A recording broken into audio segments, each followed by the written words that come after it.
Thank you. Good evening, everyone. Myself, Dr. Keshav Chandra Mandal. I am from India. I am a headmaster and a researcher for last 23 years. And my topic is today Indian philosophy, the instrument of global peace and progress. Um, I would like to share my thoughts and my paper on this particular topic, which is very relevant in today's turmoil world. I shall begin my paper with a small introduction of what is philosophy, firstly. Secondly, I shall highlight a few significant concepts of Indian philosophers. In this part, I would like to focus on some Indian holy scriptures, such as the uh, Srimad Bhagavad Gita and the Upanishad. Thirdly, how the teachings and ideas of our spiritual masters and philosophers can play the conducive role in bringing about peace and progress in the world. Let me begin with the concept of philosophy. The concept of philosophy is very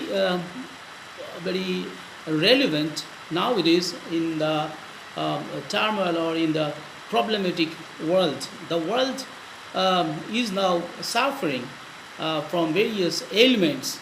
People are suffering from mental agony. People are suffering from physical illness. People are suffering from poverty. People are suffering from um, illiteracy, and so many ailments and so many troubles are there. That's why I have chosen this topic today. I say Indian philosophy is very rich from ancient periods. But what is philosophy? This is a very good question. Actually, it seems that the concept of philosophy has arisen first among the Greeks. However, Spencer considers, quote, it becomes possible for Pythagoras to conceive the philosophy in the abstract as knowledge and most remote from practical ends, and to define it as knowledge of immaterial and eternal things. Then, philosophy is a pursuit of uh, knowledge. Otherwise, I would say that it is philosophy as some deepest explanation of the universe assumed to be possible, whether actually reached in any case or not. In course of this pursuit, various such interpretations were given, as that one is the beginning of all things, that one is God, and that one is finite, the God is infinite, that intelligence is the governing principle of things, and so on. Under Socrates, and still more under the Stoics, philosophy became little else than the doctrine of right living, not indeed that the proper ruling of conduct as conceived by sundry of later Greek thinkers to constitute the subject matter of philosophy. Answer to what was properly understood by the proper ruling of conduct. Unquote. Philosophy is the next level of thought where science and reason end. So, philosophy is the next level of thought where science and reason end. On the other hand, philosophy can be called as it is the life, deals with a biological aspect of life as existential aspect of human life and the connection between these two dimensions of life. It is philosophy that has made our life beautiful, happy, and peaceful, bound us in family, society, and nation together, shows us every way of maintaining a lifestyle, and directs us to how to live and why to live a good life. The actuality of Indian spirituality and philosophy. Swami Vivekananda presented the core Vedantic proposition that all paths ultimately lead to the same pinnacle of spiritual realization, and gave ample references to the Bhagavad Gita, the holy scripture of India. He made the Westerners believe in the folly of religious fanaticism. It was Swami Vivekananda who ignited the East-West transformation that shaped the American spiritual landscape. He opened the Vedanta Society in the USA in 1894, and now almost all major cities, including Las Vegas of the USA, have their centers. Indian philosophy is conceived by S.K. Moitra as a state of freedom from the bonds of empirical life. Indian philosophy is essentially a philosophy of values and ethics. Dr. S. Radhakrishnan, while speaking in the context of ethics of Upanishads, remarked that finite objects cannot give us the satisfaction for which our soul hungers. Most of the people nowadays seek for material gain. Most of the people are seeking for wealth. Most of the people are seeking uh, for physical beauty instead of inner beauty, instead of our instead of benefiting others, instead of helping others, instead of serving others. We always think for ourselves, and those who are having this materialistic view, those who are having this type of narrow thought, though they are suffering actually. Actually, so teachings. What are the teachings of Indian philosophers and saints? I would like to give a brief description. You see, India is a land of saints and philosophers, and they are so many in numbers, and their works are so rich and prolific that it would take thousands of lines or hours after hours to highlight their encomium. In this regard, I like to mention the work of M. Prothero and Satish Chandra Vidyabhushan in 1915.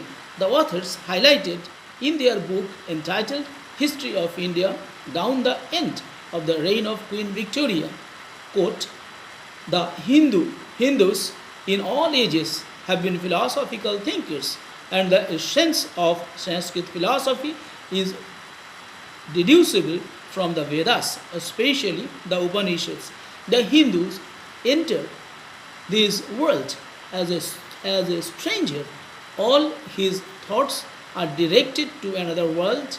He takes no part in it, even where he is driven to act, and when he sacrifices his life, it is but to be delivered from it. No wonder that a nation like the Indian cared to so little for history. No wonder that the political and societal virtues have been so little cultivated, and the ideals of the useful and beautiful scarcely known to them. The doctrine of karma, that a man is punished for his sins in one life by rebirth in a lower condition of existence in another, imposes upon philosophers the problem of discovering how to attain salvation by getting rid of transmigration and the various kinds of misery connected with it. It provides an explanation of a man's misfortune or prosperity when these cannot be considered as caused by anything he has done in this present life. However, a few thoughts of Indian philosophers can be summarized here within this little time. I would like to say about India, such a rich country of philosophers and saints that dates back to 600 BC to 750 BC. We found that Kapil Muni or Saint Kapil took birth here in India, and he is considered as the foremost teacher of wisdom science.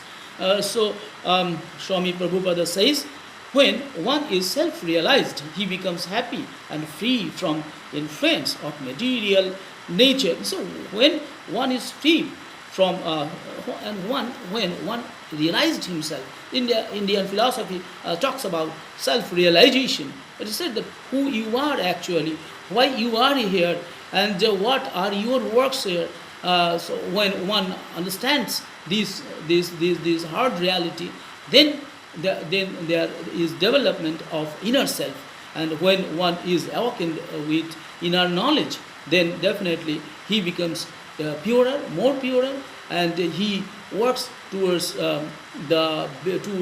beautification of others, towards the development of others, towards the growth of others, and definitely self-development without harming others. This is Indian philosophy.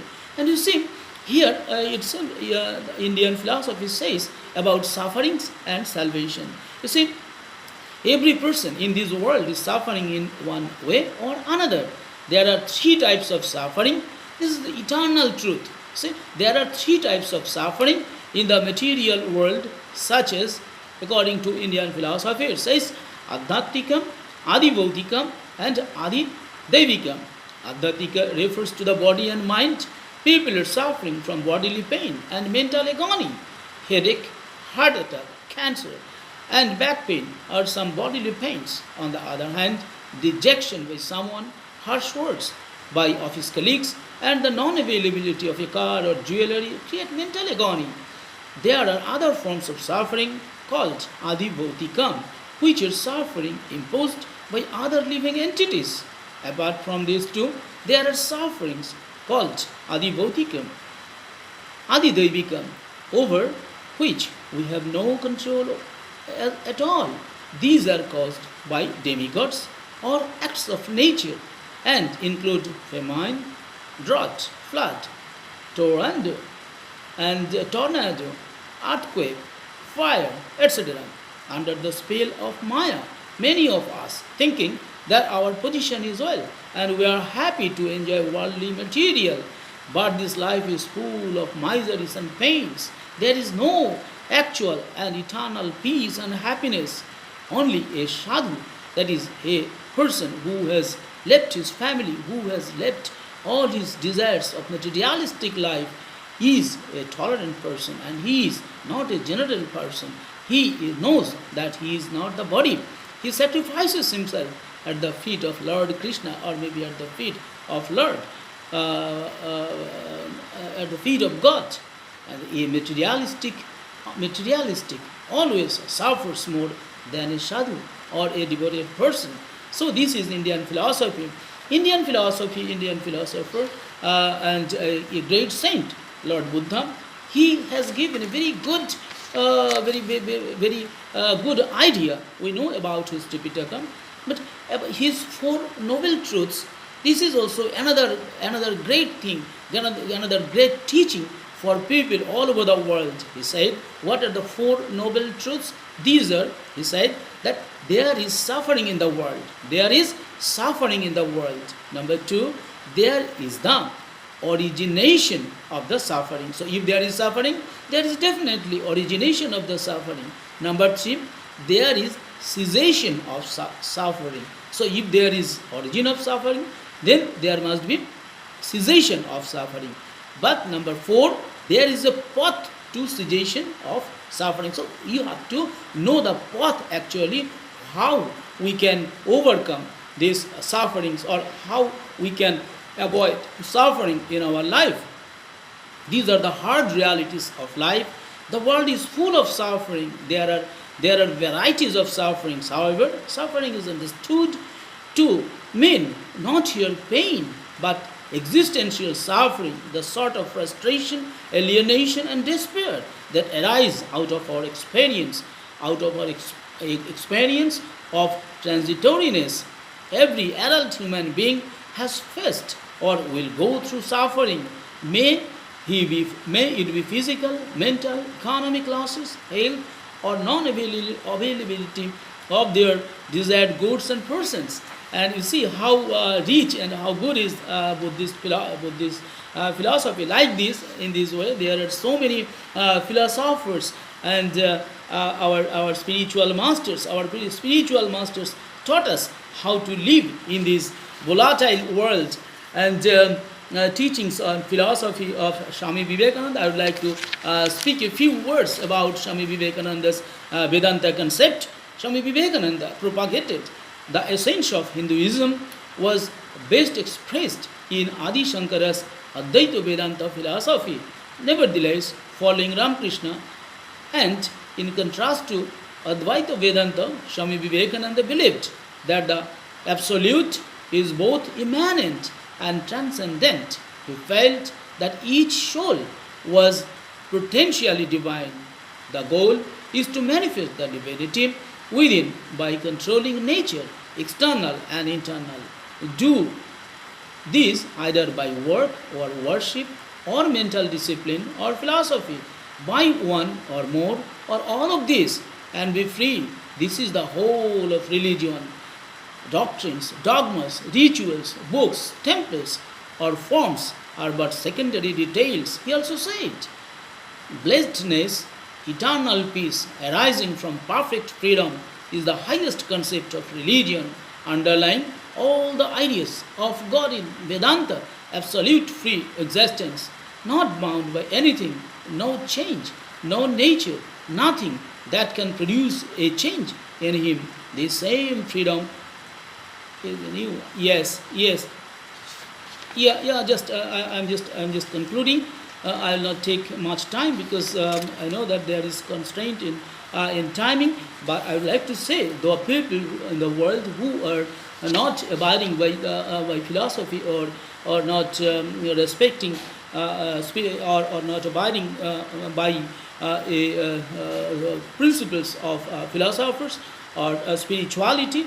They are suffering. You see the suffering of President Saddam Hussein, who reigned for 24 years there in Iraq. You see what happened to Joseph Stalin.